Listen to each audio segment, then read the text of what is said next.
One of the hardest things to accept in conscious parenting is that you cannot control your kids. Girl, but if you don't control your kids, they're going to be out of control. False.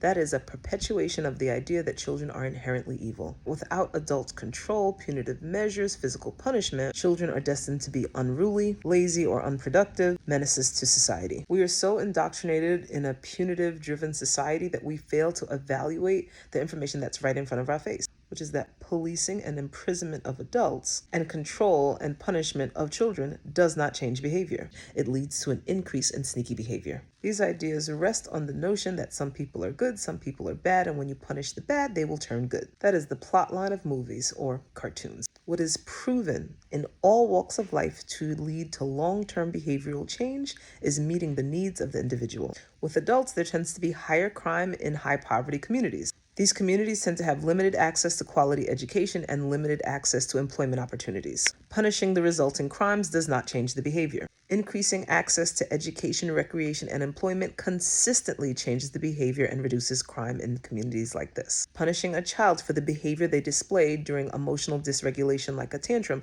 will not change the behavior. Teaching the child how to identify, process, and regulate their emotions, as well as the behaviors that are socially acceptable at these times, will take time but will lead to long-term change of the behavior.